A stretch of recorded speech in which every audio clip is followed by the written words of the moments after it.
Welcome, welcome, welcome, everybody. It is Sunday, February 1st. We've completed 1 month already of 2026. We got 11 more to go and 11 more great chances to get to the next level. So, thank you so very much for joining us here on The Master's Mind.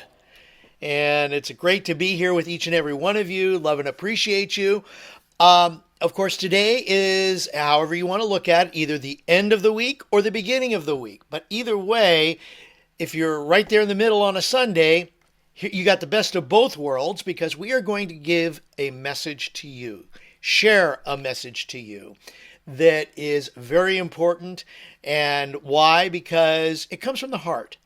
And this gentleman and lady both share their feelings from the heart to all of us every single day, every week, and I'm going to say every month and every year because that's what they've been doing for many, many years. So without further ado, let's get it started. Ladies and gentlemen, Terry and Robert Hollis! Well, hello, everybody. Welcome, my family from Unlimited Wisdom. This is Master's Mind. I want to give it up for Craig, the hostess with the mostest. We missed him yesterday on the AUA. And hi, Jane. Hi, Matthew. If Hannah and Ez are around. Hi, Scott. Nice to see you. Missed you. Melody, Mike, and Trish. Hi, Trish. Lisa Marie, Deborah, Coach Bob, and Bill Shoemaker. And I sort of did a little hint to what this message is going to be all about today. And I know that you guys are going to love it. And it's just going to be titled Believer. Believer. All right. And I sort of got this thing sort of, on my mind because I was just brought up, I believe, on Wednesday or Friday. I don't remember when it was, but I was just talking about how many people are willing to admit that they're gullible.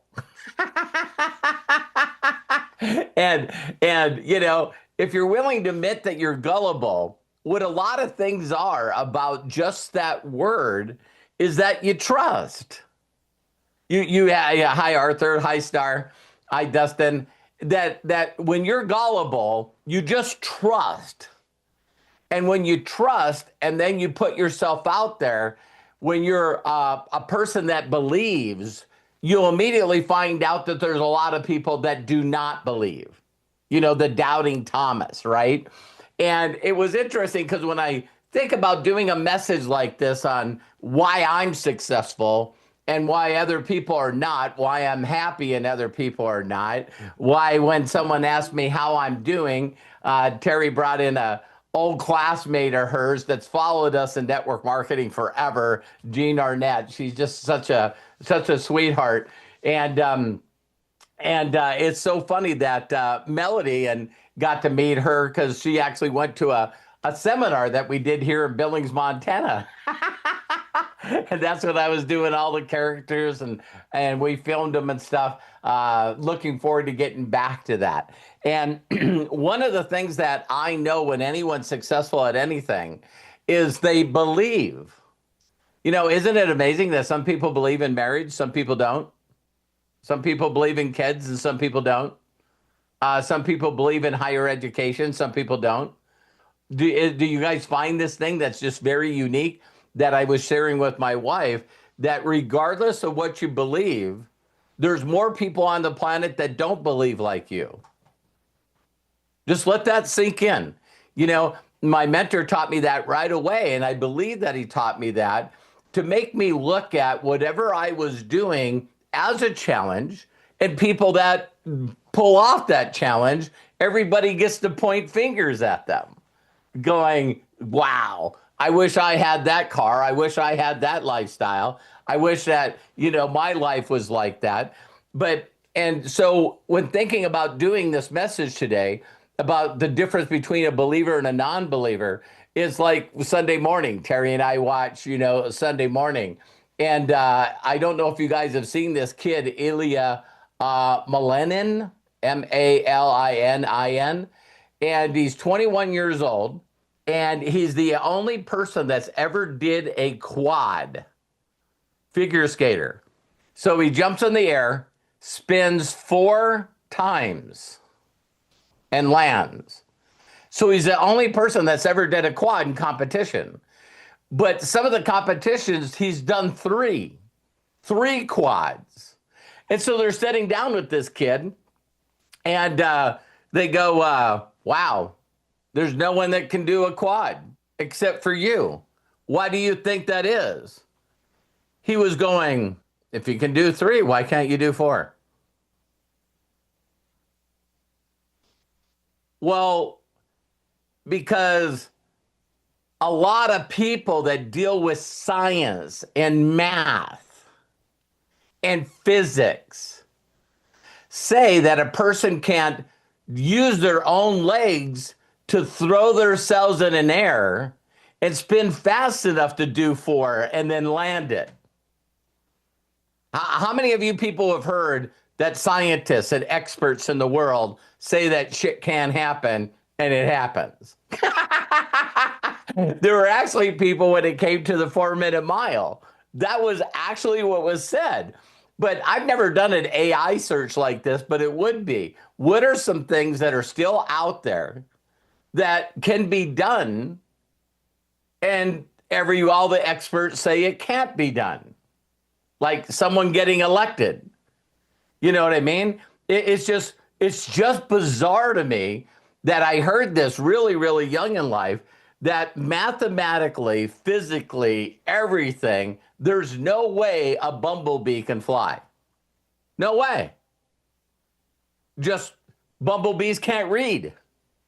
So they don't understand English. So all the experts that say that it can't be done, they just didn't get the memo. So my whole entire life has been like that. And I can remember, hi Charlie, hi David, hi Charles, hi Scott. Thank you guys for getting on here. What a great group. And so when you look at everything in your life, it's all about whether or not you can believe that you can do it. And sometimes it's not the degree. So I've told you guys this story many, many, many, many, many times. But I just think it's so important that I look at my life of when I just thought that my life was just, I don't know, just really nothing about it. Not exciting, not very happy. It was, everyone in the world would tell me, by kidding me that I was special, that, I didn't know how to read and write and spell. And so, I got that down. And of course, all the situations with my parents being such awful parents that the state took me away from them and put me in orphanages and foster homes. Thank you, love. Yeah, thank you, love. And so it was always during these times when I'd always get around someone that's all they had to say to me was like, you can do this. I just remember like it was yesterday of a few individuals that when I said, I don't know, they go, come on, you could do this. This is easy. I was like, really? You think that I can do this? And they're like, yeah. And when someone tells you you could do something, you more than anything sort of fall into the belief of their belief of you, or they get to bring what they believe to the table to get you to go, listen, you can do this. And when you all of a sudden go, really, I can? So I look through my whole life and the things that I've accumulated, that I've done, that I've been very, very proud of, that a lot of people, once I got into something, I get pretty focused. And I'm like, listen, I don't want to be an average auto mechanic. You know what I mean? I want to be one of the best. And I knew in life that if I just put in more time than everyone else, that, you end up on top. It's very, very cool. So when I transferred from auto mechanics into marketing or network marketing 39 years ago, all I needed was one person to say, you're a mechanic? Yeah. I can teach a monkey to do what I'm doing. To be a mechanic, you got to be smart. You're going to crush this. And I'm like, really?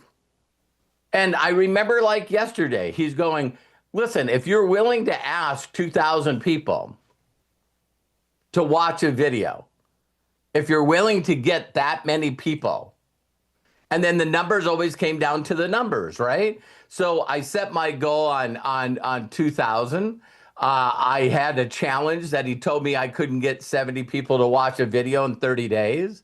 I got 72. Out of the 72, 11 of them got in. And out of the 11, 6 of them made me a millionaire. But I believed that I could talk to people and find people that had ears to hear. So how does that bring that into what we're talking about today? Well, I started reading in John, in the Bible, in the Gospels of John, right? And there's a part of it that one of the, believe it or not, I still don't know what age I was. I probably was, golly, it'd be neat to know that age, but it probably was 9 or 10 or whatever. I told you guys that someone invited me to a Bible camp. And I had never been at any part of religion and anything. And I went to this Bible camp and they just started talking about this incredible, individual named Jesus Christ. And that if I just believed that he died and was rose again on the third day, and I asked him into my heart, that I would be saved. I was going like, man, I'm tired of being alone. This would be really, really cool to have someone hang out with me. I remember having some of those little thoughts, right? And I mean this when I say this. Thank God I wasn't around a group of people that called me an idiot for wanting to believe that. No, I was around a bunch of people that believed that. And they said, listen, some people experience a really incredible feeling when they say this stuff. And they ask God into their heart. So I wanted to be one of those people. And I can remember that I was one of those people. So I remember all the time that people always had these arguments about facts. And I was watching a little bit of a Joe Rogan clip last night. And he goes, Joe Rogan asked this guy straight out, what do you really think the difference is between people that believe and not believe? And he says it's simple. People that really want to believe, when they believe, they experience some kind of feeling that's never happened to them before. So he said, it's pretty impossible for a person to use logic and talk them out of not feeling what they're feeling. Again, it'd be like someone saying, hey, have you ever been in love? Well, there's people that have 2 answers, right? Really 3. No, I don't know. Yes. Yes, I definitely have been in love. Well, can you imagine the people that go, I don't know or no? What would they say to you? Honestly. Yeah, I've definitely been in love. How do you know? I know. Not a doubt in my mind. Can you prove it?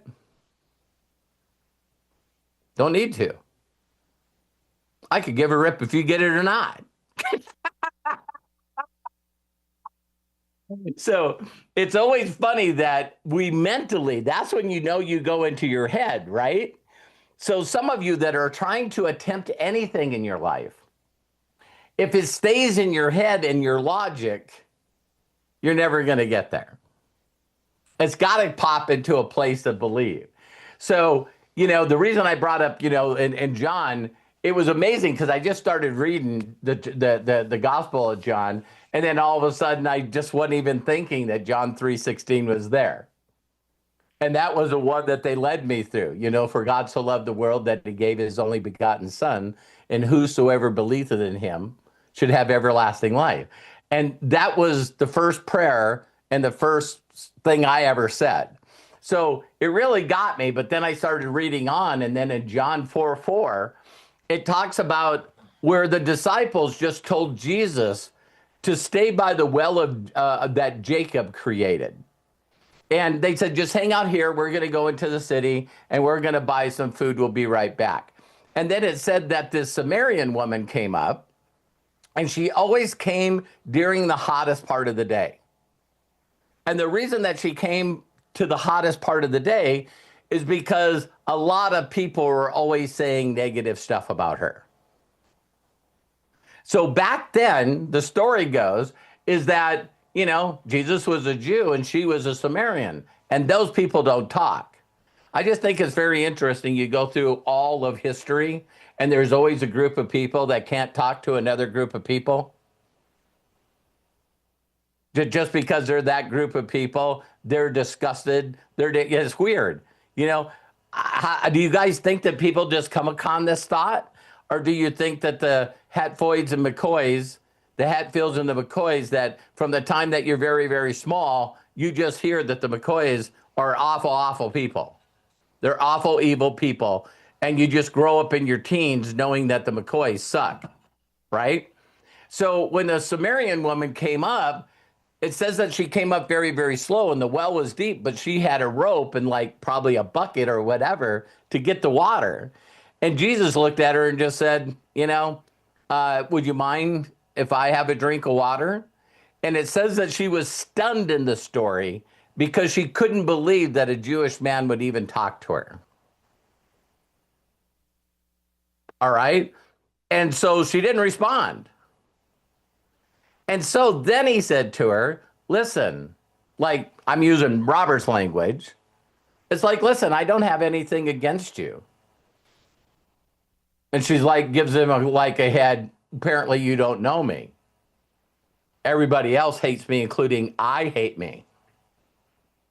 And she said, well, I know that you've had 5 husbands, and right now you're living with somebody unmarried. Now, she just met him, and he just gave her some information that she knew he should know. But he immediately not only talked to her when he wasn't supposed to, but he knew what she had done and still talked to her. Do you think that this changed the way she thought about this guy? Wow, he knows all the stuff that I did, and he talks to me anyway, and he treats me nice. And he's not making me feel ashamed of myself. So, of course, she said to him, wait a minute. Are you the person they talk about? Are you the guy that everyone's been talking about? And he just looks at her and smiles and says, I am.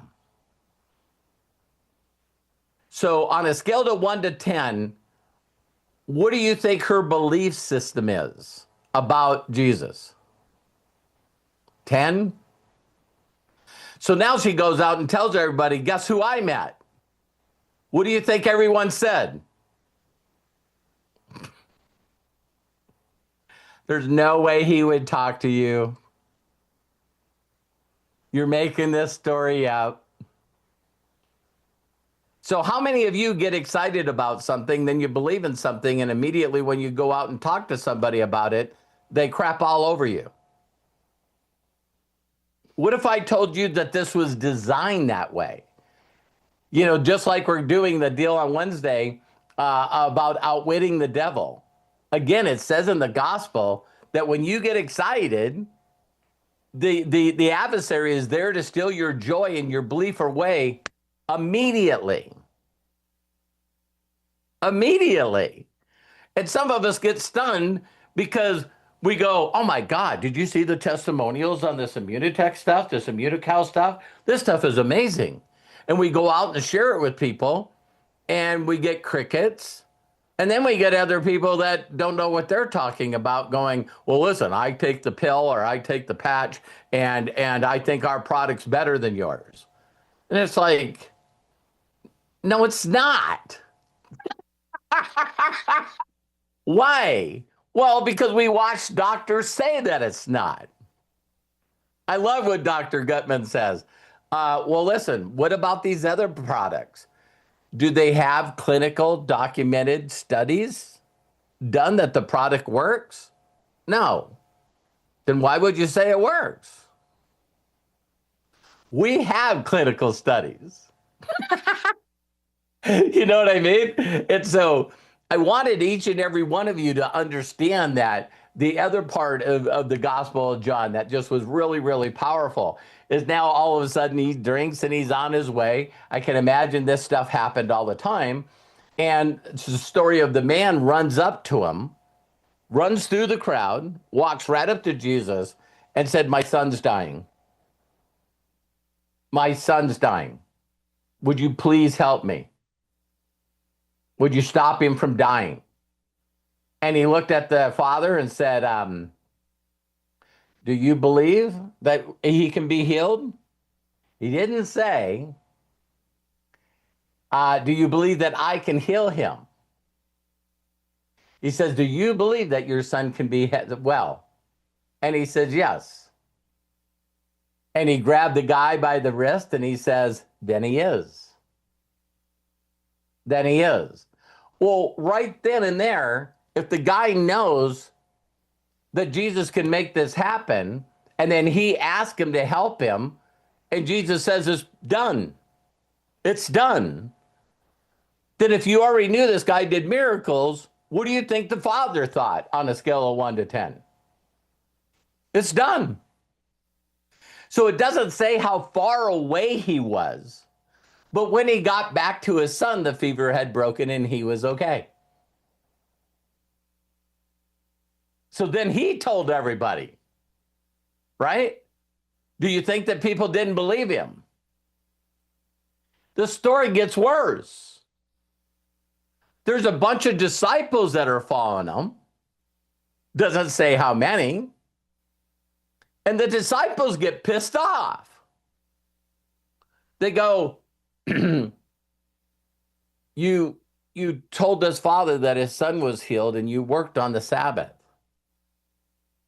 You're not supposed to do anything on Sundays. Or as the Jews believe, Saturday.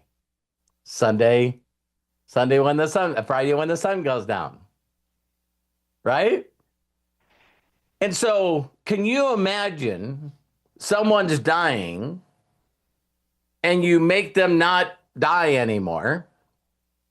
And you got a bunch of people that are sitting around. You can't do that on this day.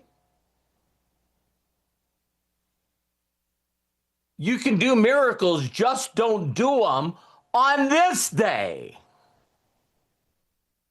Do we see a lot of things in the news and the politics today that someone says, well, he was asked to do it and he did it, but he didn't do it the right way. He's not doing it the right way. It's like, well, what way should he do it? Well, we don't have an answer to that. We just know that anything that he does is bad. But it doesn't make a difference who's in office.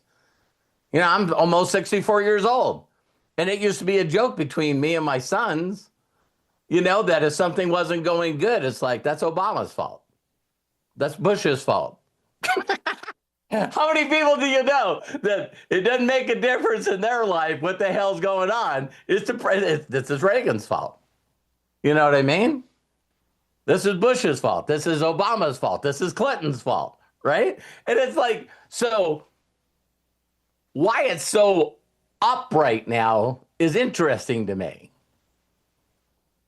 But maybe they didn't have social media and 50,000 channels that you could watch that's all screaming it. Oh, that's right. There was only 3 channels and I didn't watch it. I didn't have anybody that was like, hey, you know, Clinton sucks. It was like I was never around those groups of people, right? And so when you think about what you believe and what you don't believe, it's pretty interesting, right? And so now so a couple of them confront him. A couple people walk up to Jesus and said, listen, why did you do this on the Sabbath? And he says, I do nothing. I listen to my Father. I do nothing. I listen to my Father. And you know what they all said? This guy says God works on the Sabbath. This guy's really messed up. So he takes it off himself and he's going, no, I listen to my father. Well, if you say that God works on the Sabbath, you're really messed up. And it said a bunch of his disciples left him. They were going like, this guy, he finally broke it. Do you guys ever know a group of people that everything's okay until someone does something, and then that's what? The straw that broke the camel's back? That was too far. So you don't believe in anything that he did before then? Not anymore. It's sort of like Twilight Zone. You know, you watch a couple of these shows like Sixth Sense, the movie, and when you finally catch on what's happening, then you immediately feel like you've been deceived the whole entire time. Does that make sense? It's like, and some people really blame themselves. I notice that a lot of people, not being mean here, but women usually respond all the time with, do you know how stupid you made me look? You made me look like an idiot. And there's not much coming back from that. If it says in the scripture that, you know, nothing's worse than a woman scorned, I don't know why he would need to put that in there if that wasn't for real. I believe women feel more.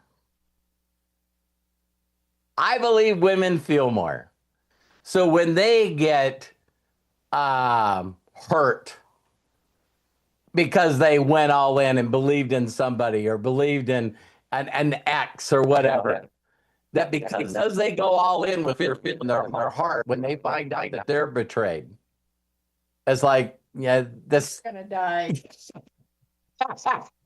I'll figure it out later. You're gonna fucking die. I remember, I don't know. This sounds like I'm being mean. Hi, Tom. Thanks for jumping on here. But I used to actually like watching Oprah and Dr. Phil. This was back in the day before they turned into the Jerry Springer thing, right? And I always thought that it was pretty interesting where, you know, he would be talking to a man and a woman, and then you'd find out that the guy did something that hurt the woman, right? And the guy's like, listen, I just don't know how long I have to be reminded of this. And he goes, dude, if you love your wife, it's a life sentence. Until. It's forever. You better figure out all the stuff that you need to do all day, every day to rebuild that trust and just look at it as a life sentence. Because a lot of people are like going, well, you know, I did something wrong to that person, but they should be over it by now. Yeah, you're telling somebody else how to feel. So the part that I wanted to share with you guys, not only in the gospel, but, you know, regardless of what you believe about Jesus Christ, it is pretty interesting that story after story after story are people that believe in him, or believed in Moses, or believed in Aaron, they believed in David, they believed in people, and then they didn't. It's like I heard something really, really good today. Have any of you ever had someone that has reached out to you and said, I'll tell you why I don't believe in God. I believe that the book's fake. I believe that everything's fake. Me and Arthur, me and my son have had bad talks. And that's where this misses. It's always that people are trying to figure out something through logic and being analytical instead of saying, I wonder if I just experienced something where I ask when no one's around, you know, I just want to see evidence of you. If you want to prove yourself to me, show me some evidence. Because if you experience that, then no one can take that feeling away from you. So then what you do is you try to explain your feelings with logic. How many people have done that? Where people look at you and you tell them how you feel. And what's the thing saying that you get right back? Well, that's really simple. Stop feeling that way. It's like, why don't you F off?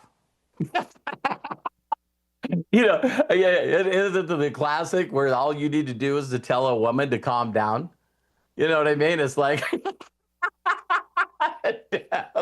great facial lacery. It's like, listen, you don't have the right to tell somebody how to feel, right? But I did get a good one today because I watched some stuff with. I was telling Terry about Joe Rogan was talking to this guy, and I don't remember who he was, so I don't want to. But he was like, "Well, what about this? What about this? What about this?" Joe Rogan was really just throwing out stuff. Well, what about this? What about this? And it was funny that he kept going back and forth with Joe Rogan, going, "You're constantly trying to find in a logical mind that this didn't happen." And he goes, "Can you think of other stories that are out there?" And that's what I said before earlier in the week. It's like I asked Arthur earlier in the week, I just asked someone straight out. I just said, "Hey, um, um, is there something that like your favorite book, right?" And someone says, "Well, this is my favorite book." And then what if you said, "How do you know that person really wrote that book?" Have you ever heard of ghostwriters? Have you ever heard of authors that actually use a different name when they're doing books? Yeah. How do you know the guy wrote that book or that girl wrote that book? What are you talking about? Well, I need evidence. Well, what if it was an older book like, alchemy or meditations? It's like, well, I thought that person was Greek. I thought that person, was Arabic. Yeah. Well, who translated the book? See, so all the things that people do to try to get you to prove that you believe is the same thing you could do about everything. It's just that no one really knows how to do that. So this guy said, well, can you think of some other stories? He was going like, if you're a Muslim, you got Allah, you know what I mean? If you got Buddha, you got all these other, people that live similar lives, and they all got their like person, right? And Muhammad and everyone and Joe was going, yeah, I know. He goes, what's the only difference between Jesus Christ and those other people? And Joe goes, what? And he goes, when they died, there wasn't 400 plus people that wrote stuff about them coming back alive. So he not only resurrected, but there was over 400 people that seen him, and he was around for 40 days after he died. Do you think that Joe Rogan immediately bought into that? He did not. He goes, well, do they really know that he died? And they're like, yeah, Romans did crucifixions to the baddest of the baddest. They wanted to humiliate. It's like there's not a person that went through a Roman crucifixion and then was alive later. But let's just say that happened. He didn't die on the cross. So then they put him in a tomb. Well, if you were alive or came alive after you got off the cross, I think the next thing you need to be is like maybe in the ER. And it's like, no, this dude got put in a tomb, and then 3 days later, his body's not there. Well, maybe some people stole him. Well, what about the people that seen him? That's where the doubting Thomas comes from.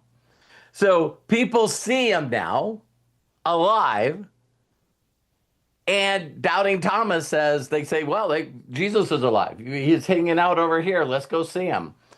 And doubting Thomas said, until I can see the holes in his hands, I'm not believing. Well, let's go check it out. And it said when doubting Thomas walked up there, he immediately asked to look at Jesus's hands, to fill the holes in his hands.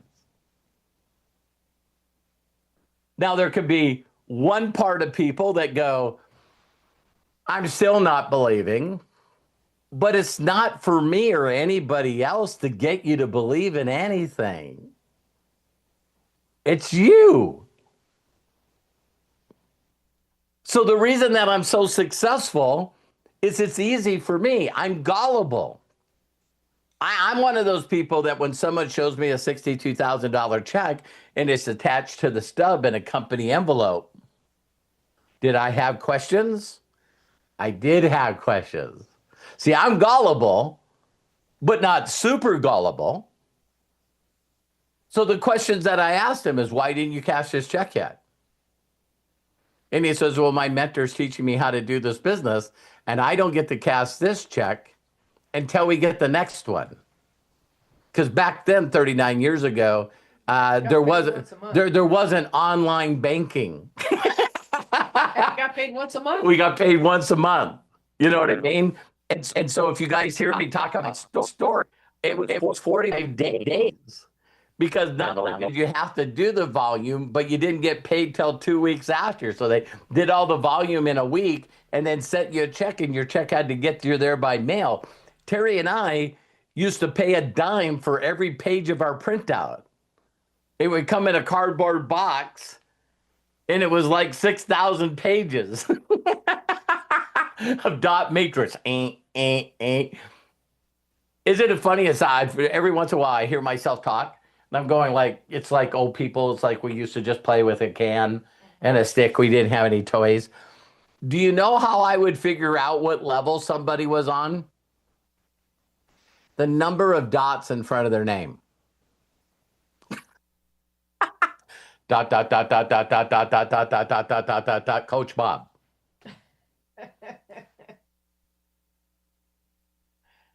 And I had to go up, and if he was level 22, then I had to find the person above that was on level 21, and then find a person that was above that had 20 dots in front of them. Are you guys? It's like, holy cow. And so that's something that my mentor taught me. He was going, Robert, can you imagine having 30,000 people responsible for your income? So a lot of you have a lot of logic that, man, I would like to have a back office so I could see what my people are doing. No, how about having an organization where the computer has trouble downloading it? When the first time that back offices came online, Terry and I would click on it, show downline.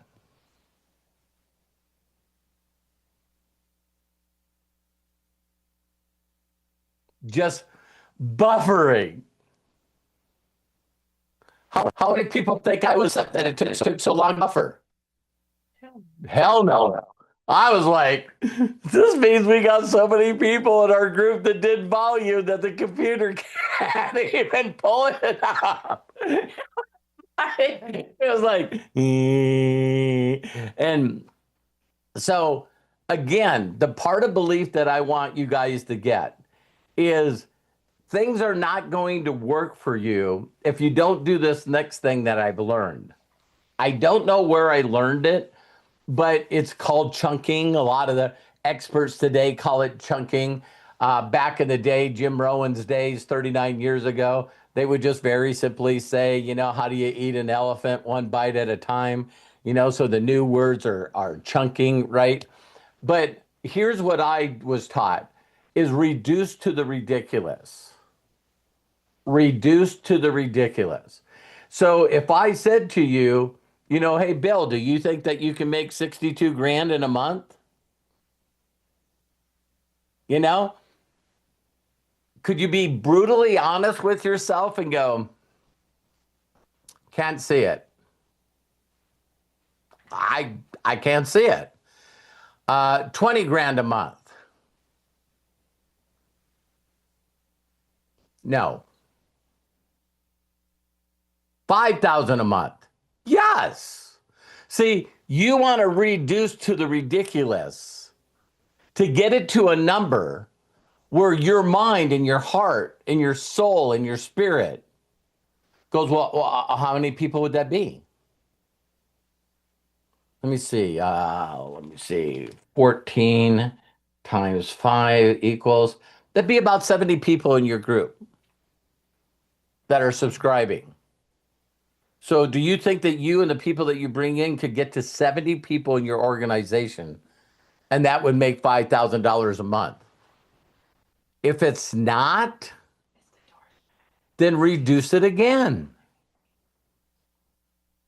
See what I mean? 70 people. Gee whiz. No. 35? 35, so that's $2,500 a month for someone that's on a fixed income, that'd be doubling their income. Yes, yes. See, it has to get to a number where I told myself that I don't need anybody's help to get that number. I'll do it all myself. I don't need me and my group showing the video to 70 people in a month. I'll show people 70 people in a month. You guys hear where I'm coming from? It's like I had to reduce it to the ridiculous. So when he said 62,000 and I seen it, my mind went, I just want to make more than I made as an auto mechanic. So I can see myself making $6,200. Do I believe as a human being that I can do 10% of what this person knows? What would be your grade in school? A triple F? You get 10% on the test. God bless you, Arthur. But yeah, Soon. yeah. It's like, do you guys understand that I just reduced it to the ridiculous where it was a number that I told myself and I believed that I could do it. And then once I believed that I could do it, I did it. Now, what do you believe that my mentality was of whether I could get other people to do it? Just think of that. You hit silver. Do you think that other people could hit silver? Listen, silver's nothing. It's 3 people that become a venture. What's a venture? Someone that's starting an adventure. So for us to hit executive diamond in 15 days, excuse me, that was better than I'm shooting at.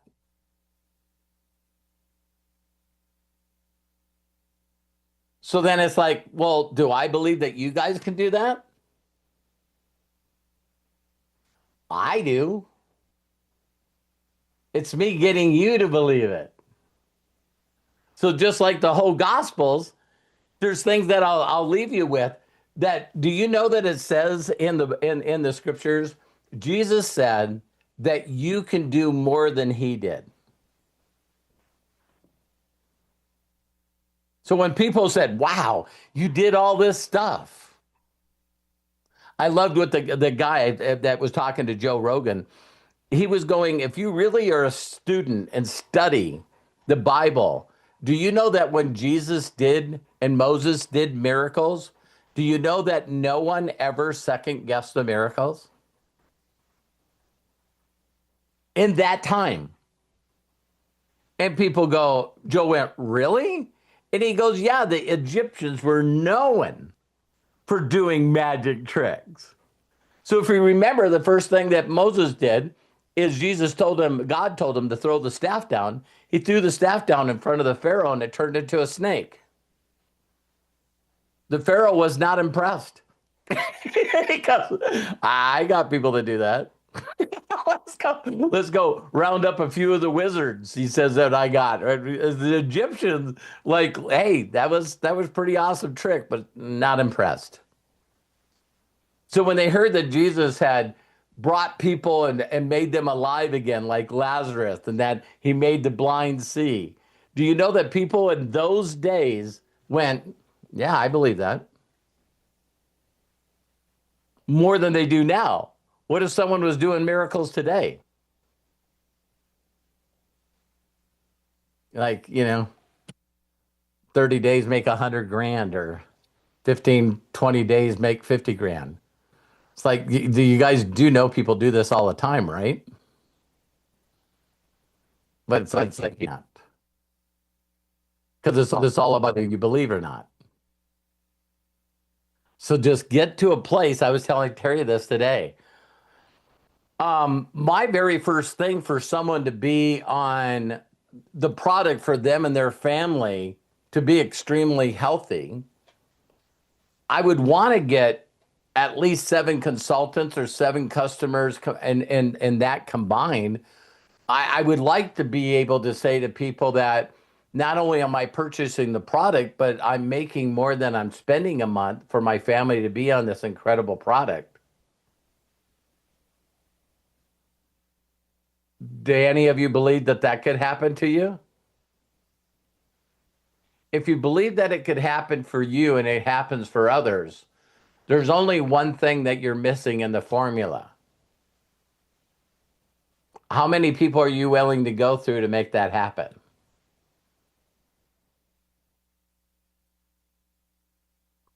That's the missing number. Isn't it crazy that my mentor told me that it was 2,000? How many people believe without a shadow of a doubt that he probably just pulled that number out of wherever? And see, Bill, you say as many as it takes. Great answer, but your mind will not accept that answer. Because when you say, I'll do it until, your mind still needs a number. It's like, how long do I got to do this? How many times do I need to do this today? What's my percentage? Do you know that's the same questions I got asked for 39 years? Really, my whole life. Even when I built drag cars. It's like, how'd you put a Chevy V8 in a Vega? You're looking at the car. What do you mean how I did it? Little bits at a time. It's like, well, I don't know if that can be done. What? People tell me all the time, I heard that you can't put that big of a motor in that small of a car. You're looking at it. You couldn't put your feet on the floorboard though. Burn your fucking feet off. Can you believe, you guys, when I met her, I was still an auto mechanic? And so it was my only car. So Terry would drive it, pull up to a stop sign. Put it in neutral. You had to put it in neutral so it wouldn't overheat. Rev up the motor, you'd watch the temperature go back down, then put it back into gear. You drive it to a parking garage, it would set off every car alarm. That thing was so freaking loud. It was crazy. Yeah, and it had mufflers on it. But it's like, I don't know, I seen a hot rod magazine and Grumpy Jenkins put a V8 Chevy motor in a Vega. And I'm pretty analytical. So I heard one time, why does a rail car go down the quarter mile faster than a big car? Aerodynamics and it's light. What? That car only weighs 2,000 pounds. And the reason that they stretch it out is to stop it from flipping over. Got to put a lot of weight out front to stop it from flipping over. And I'm going like, what does a normal car weigh? 3,500 pounds. How much does a Vega weigh? 2,000. So if I put 700 horsepower in a 2,000 pound car, and I know I'm getting off track here, but like it would shift to second gear and sometimes it would pop the windshield out of the car because it twisted the body so much. But it was fast. Back then it was fast. Yeah. It's like ridiculous compared to her Tesla S that's sitting in the garage. It goes like, 3 times faster. It's like, not. So I love and appreciate each and every one of you. I would love to ask yourself, what do I believe? Reduce it to the ridiculous. And if you need help, reach out to me. because I got to get you to believe so you'll attempt to do something because you believe that you can. And when you do get it, then you can teach others to do it. I was telling Terry today, I was so proud of her, it not only hit gold, but hit gold the next month and now gold again, and so she's would have made like $2,200, her little spot. And, she's bringing in customers and bringing in consultants every month. Like last night she was on the phone at what, 8 o'clock? 8 o'clock at night. And she comes running down the stairs, halfway down the stairs. And she said, is there like a time period that I have to bring people in? Cutoff date. Is there a cutoff time or cutoff? And I go, no, you're already gold. So it doesn't matter if she comes in now or tomorrow. I go, no, it doesn't matter. And then she looked at me and went, she's coming in tonight.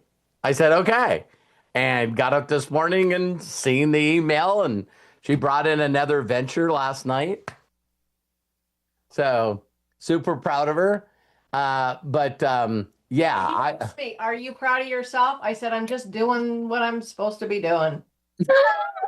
But you never did it in the past. I never did it in the past, but it's just something about this product that I think it's a disservice if people don't know about it. Do I get no's? Yes. Do I get no's from people I know? Yes. I think it's something else. I think it's something else as well. What, my personality? No. For the nose? No, for you wanting to spend more time with Ezra. Oh yeah. Yep. I want to build a big spot under me, under Robert, under Matt and Hannah, and under my son Kyle. That's what I want to do. I want us all to be making a shit ton of money in every spot. I don't want to have to worry about my children. How many people believe that's going to do? Might take me a little bit, but But when you have that belief, how many of you think you could talk her out of it? If you really want to have a great conversation, contact Terry behind my back and just reach out and say, I've really been thinking about it and I'm going to quit. And watch how fast she tells you to fuck off. It's like when a bunch of people from MDC didn't come over. It's like, well, we should not talk about this. Don't make an announcement on social media that you're resigning. Resigning from a zero paycheck? Not impressive. Not impressive. Well, I decided that I'm going to resign. Why? Because of my unrealistic expectations and now someone not contacting me personally. That's another thing I see going on. Man, you're pretty damn important when someone, captures the bad guy in Venezuela, and then you get on national television and go, he didn't call me and ask my permission. It's like, who the hell are you? A moron? I always say when people tell me no, I need people to serve me at a restaurant and I need people to wash my car. So I do need those. We do need those people that say no. Yeah. I need somebody I don't want to check out my big basket of groceries all the time. Great. I do self-checkout. Great point. I need those people. Bill used to tell us that all the time. He goes, if you recruit everybody into this business, I'm going to be pissed. Yeah. Who's going to? Because I need my car washed. I need someone to clean my house. Yep. I need someone to cook my food. Don't recruit everyone. So what a great place to leave. All right. Love you guys. Have a great day. And so we'll let Craig do his beautiful announcements of all the stuff we got going on every day. It's crazy. Robert, thank you for this great message. What a great way to start the month and to start the week. Thank you, Robert. Thank you, Terry, also. Appreciate you guys. All right, just letting you know what's coming up for the week. Of course, tomorrow at 9 a.m. Pacific, 12 p.m. Eastern, recess. And that's open to everybody. Tuesday, Wednesday, Friday, Daily Wisdom at noon Pacific, 3 Eastern. On Wednesday, open to everybody, Outwitting the Devil, featuring Dana Scranton. You want to be here as we go into Chapter 2. And it is already incredible. Everybody who's seen it loves it. It's a great way to kind of See how the other half feels. Me now, when I say other half, I'm talking about your stinking thinking. So join us for Outwitting the Devil on Wednesday at 2 p.m. Pacific, 5 p.m. Eastern. Thursday is Breakthroughs. That's a premium, noon p.m. Pacific, 3 p.m. Eastern. Fridays, we have Daily Wisdom, of course, at noon. But then we have 2 p.m. Pacific, 5 p.m. Eastern, the Imagination Hour with Matt Hollis. You want to be here. If anything, the premium package is worth that alone.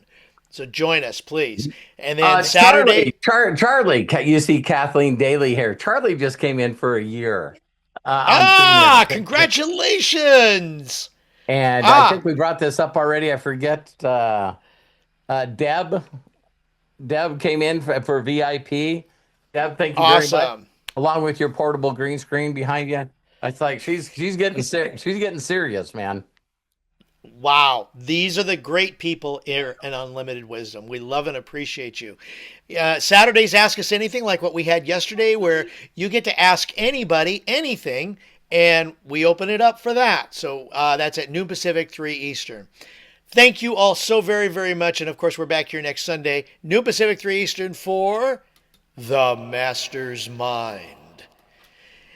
So until next time, everyone, please have a great Sunday. Be good to yourselves. Be cash. Bye-bye. I'm going to go ahead and open up or unmute everybody so we can all say so long and have a great Sunday. There we go. Make it a fantastic week. Robert. Yes, Thank Melanie. you. Bye. Bye. Have a great Sunday, everyone. Bye. Have a great day. Love you. Love and Love appreciate you you, all. Matt, Hannah, Charlie, Yep. Love and Deborah. appreciate you all. Jane, Great night.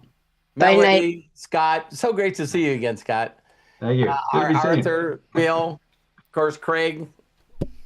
Hostess with the mostest. Love and appreciate you guys. Have a great day.